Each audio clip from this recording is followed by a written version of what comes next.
Firstly, I would like to thank everyone for giving me this opportunity to present here today and share with you guys my journey from migrating to Australia to becoming a senior cybersecurity analyst at Avanade. And I'll probably take you all through some of the challenges that I faced and give you all some tips on how to choose the best career as well along the way.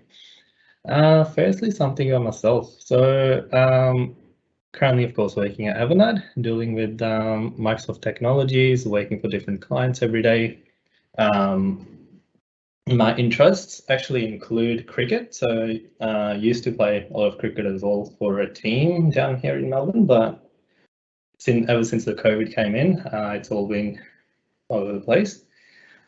Computer gaming, so that's always been my interest as well. So some people might hate it, but Fortnite, so all around it at the moment. Also jumped the gun on the cryptocurrencies as well last year when it was all getting hyped up. So yeah, wouldn't recommend it. There's been a lot of losses and wins as well, but take the risks responsible for sure. Okay, so starting off on my journey, so in 2009, I migrated from India along with my family, just for a better sort of life overall. Faced a lot of challenges at that time as well, including language barriers. So if I was at high school at that time, so in grade 8, if I correctly remember. So it was all pretty difficult in terms of communicating with different people at high school itself, even the teachers and whatnot. So cultural differences was also a big shock as well, because overseas it's very, very different. It's and the way that you actually like communicate with people as well, it's very easy to do so in your first language, but when you're learning a new language, for example, English, it can get quite difficult. Friends and family, so it was, of course, I was missing them all down in India, but it was hard to make new friends and friends here in Australia as well, because of course the language barriers, but tackled it all well, and moved on to, let's say, like or career sort of chosen. To take you through the timeline of my journey, all started in 2019 again, started my high school, but unfortunately this is not the actual journey that I experienced. So it was quite difficult. This is what has happened ever since. Ever since I became the legal age, of course, of working here in Australia, landed my first job at Hungry Jack's. And as well as did some IT support work at my high school's IT department, which was quite interesting as well. Had never seen that happen, but I was always wanting to be a gaming developer at that time. So in year 10, I believe, when we do have to do some sort of work experience for a week or two, my career advisor advised me to just have a chat with the IT department there and see how I go, if they can provide me with some opportunity. So that went well. And when I reached year 11, what happened was I did choose the way to go to VC because I wanted to go into uni to become a gaming developer. But unfortunately, I had gone overseas at the start of year 12 and I missed out on about a week of VC, and it caused major issues. So basically when I came back, teachers advised that either I can repeat year 11 now because I have missed out on too much content of year 12 VC, or I can do year 12 VCAL and pursue my career from there. So I decided to take on the VCAL instead of VC.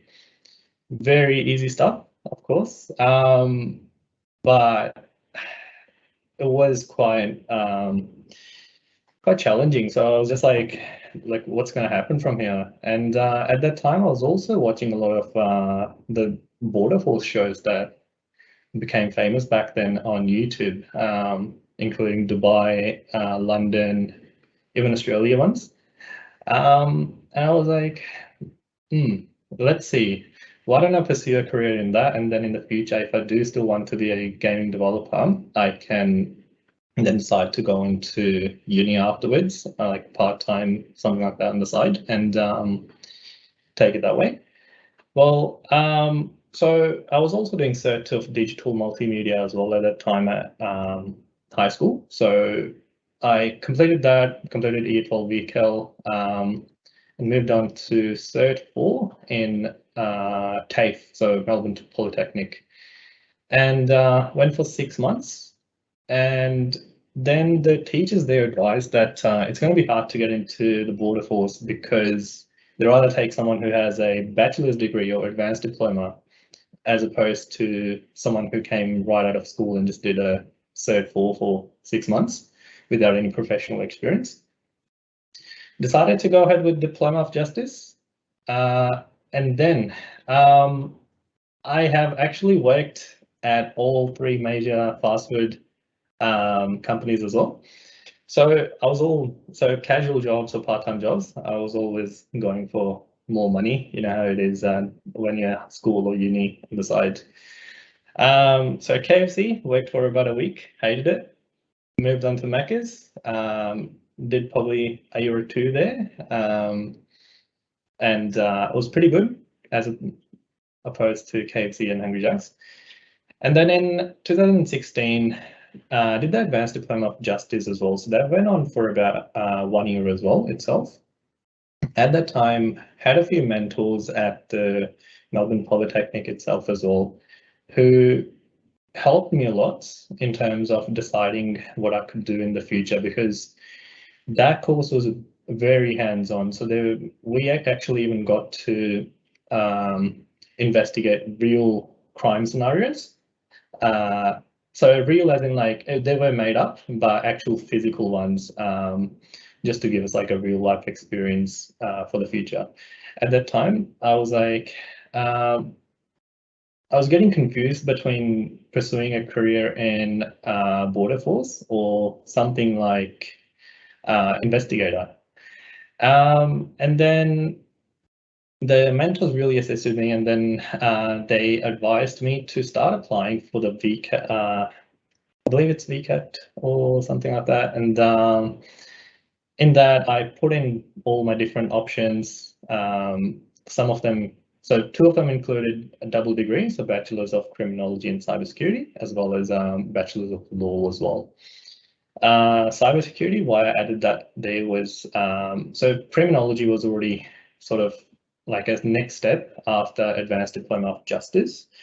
And there was a double degree available at Deakin of cybersecurity as well. So I was like, I've always been into tech anyways. Why not have a look into that as well? It's very, it was actually rising at the moment as well in terms of the need for it in the industry and whatnot. Just before that though, I did move my casual job to Coles. So that was pretty good. Of course, went for more pay again. And then Bachelor of Law. So that's the one I actually chose in 2017, only because around that time, I was all about TV shows. So at that time, I was watching a lot of Suits on Netflix. So I was like, oh, if I have the option, why not take it? And let's see how that goes. Honestly, went into it for about a week, did a few lectures, did a few classes, and hated it. It was just, I was like, I can't just look at these cases for my whole life, for the rest of my life, and yeah, I deal with it. Fortunately, I actually also had an offer for the double degree of criminology and cybersecurity down at Deakin at the same time, and I decided to actually take on that. And because that was going to be the initial option anyways.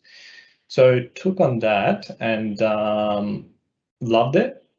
At the start, I just knew that it's going to be amazing. Plus, from the Advanced Diploma of Justice, it went for about 1 year. Like I said before, I actually got to take off 1 year of my double degree as well. So my units actually got credited towards it. And then in 2018, did a Cert 2 of security operations. So that was just for a casual job in security itself. And then 18, again, moved on to, decided to move on to something more professional in the corporate world. So joined the team at Serco. So there was a massive project going on at that time. So it was a governmental project. We were dealing with, it was basically like a call center sort of thing.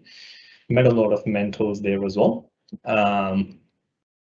Got to also visit the cybersecurity center that they had at that moment at the premises. So manager was actually very supportive. He knew what I was studying, and he wanted me to sort of grow myself as well, and built a big sort of network at that time with the team there in the IT department there. And they were like, in the future, when you do graduate, come through. If we have a role, we'll definitely interview you and take you in. But then I did see something come up on CommBank as well.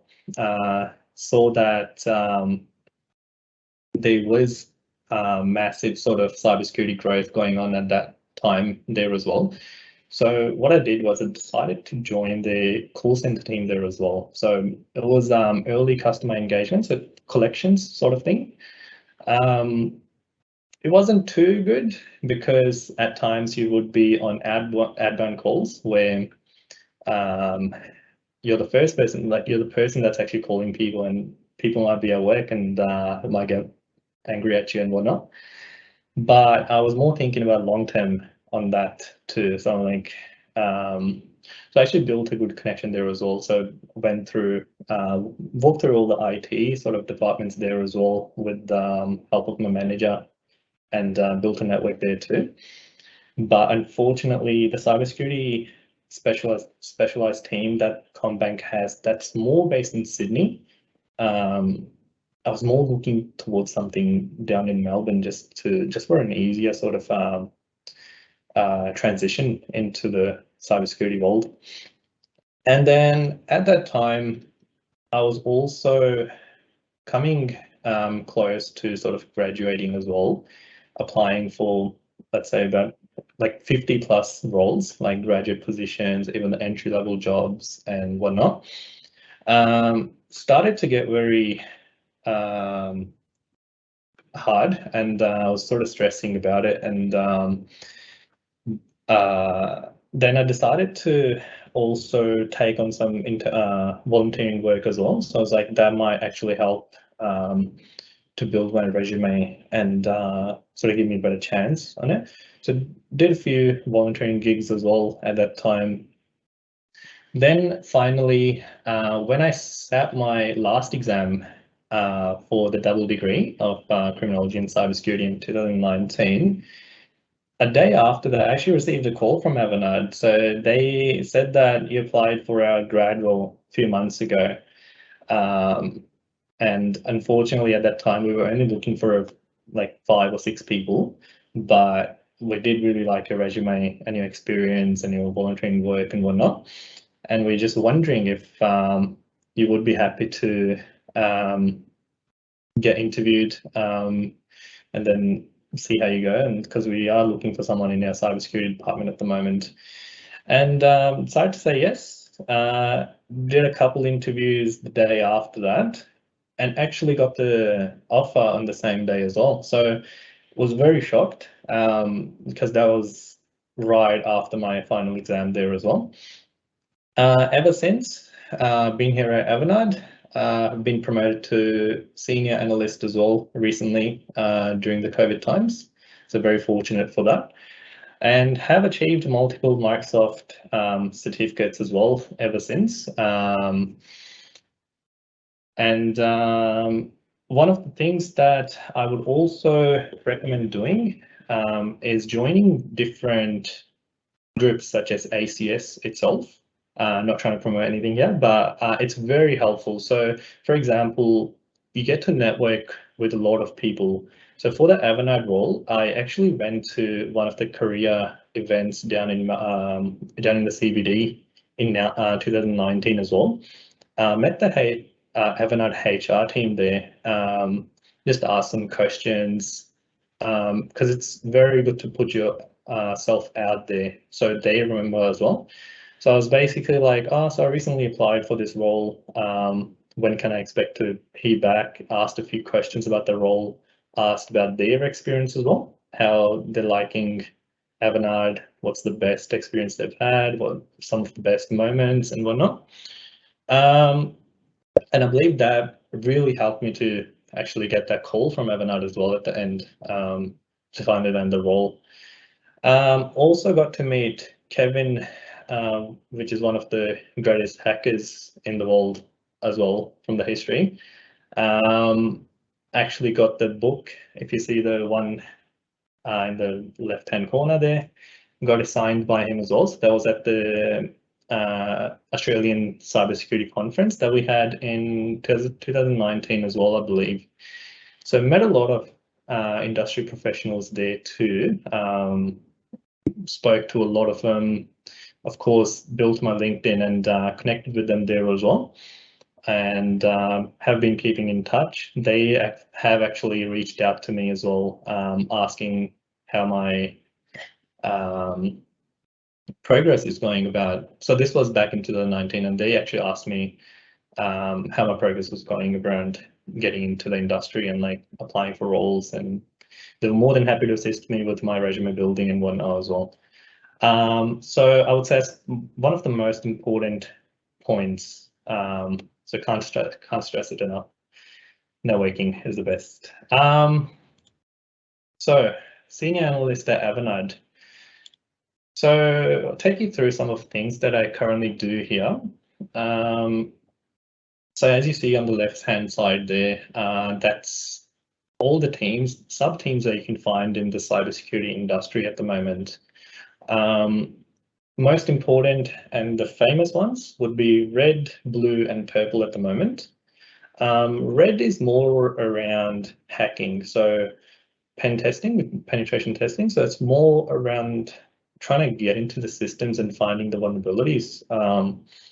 And companies actually hire red teams to break into their systems, just so the blue team, who are the defenders there, they can actually try and detect all that, and then they can share that info with the purple team. Purple team then can build on integrating defensive tactics and whatnot, just to make the system better and enhance it for the future. So currently, at Avanade, we get placed on different projects. So recently I was on a health industry based project where I was doing security operations work, as well as some green teaming and blue teaming stuff as well there. So what we did was we built a full infrastructure there and integrated with a lot of Microsoft's security stack based technologies. It'll be very lengthy to go through all of them, but on the daily basis, so the day would go about something like we'd log in, look through, let's say, firewalls, look through if there's been any attacks at all or anything like that. If not, whenever we're free, go through different systems, computers and softwares and whatnot, and ensure that they are all up to date. So that was more of like a blue teaming activity, more towards that, and Security Operations Center sort of falls under that too, so blue teaming.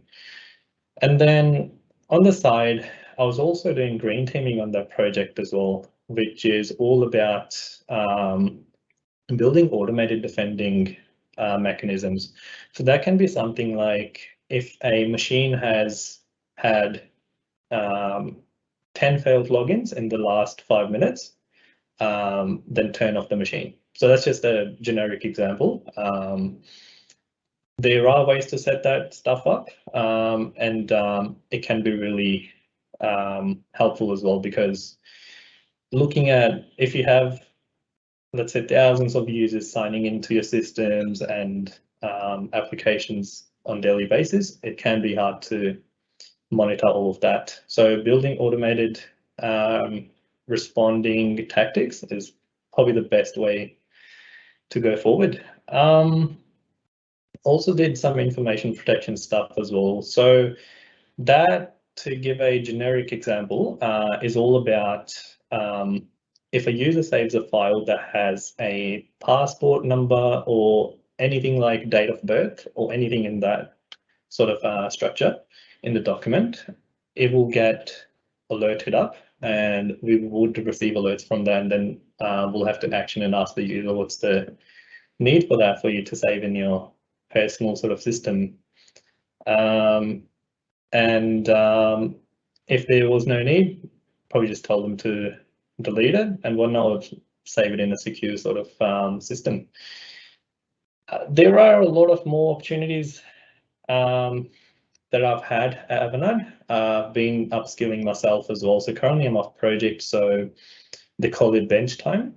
And in this time, we basically do more certs just to get better projects, or like increase our chance of being on projects as well and our time on them, and basically learn more about evolving cybersecurity technologies. And I'll probably give the next 5-6 minutes for any questions as well. But that was basically my whole career, from starting from migrating to Australia and then finally becoming a senior analyst here at Avanade as well. It's all been very lengthy, and of course the VCAL VCE issue has also sort of been challenging as well, and I've had various different change of minds along my career.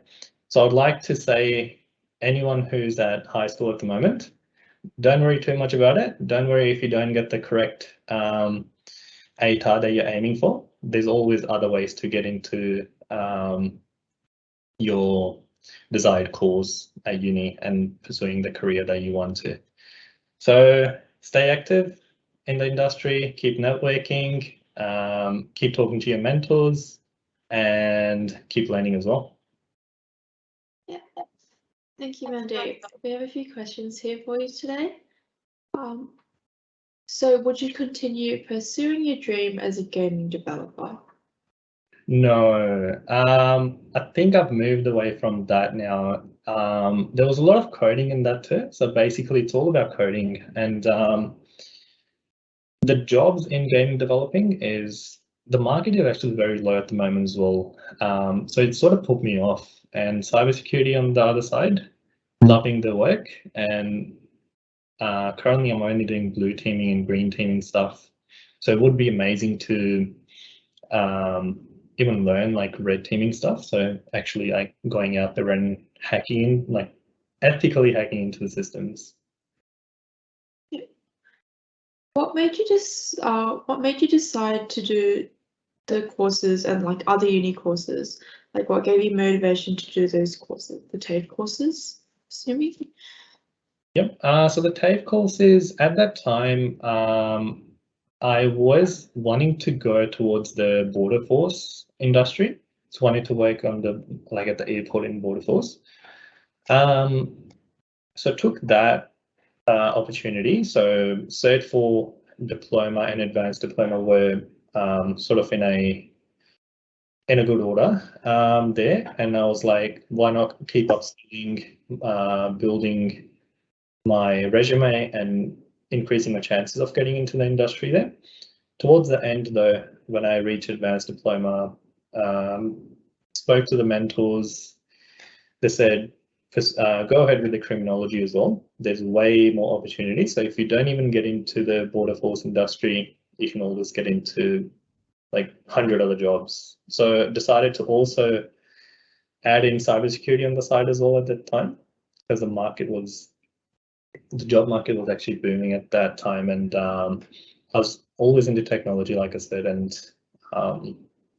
sort of got into that hacking sort of part as well. So there's a system called Hack the Box. So it's a open website to the public.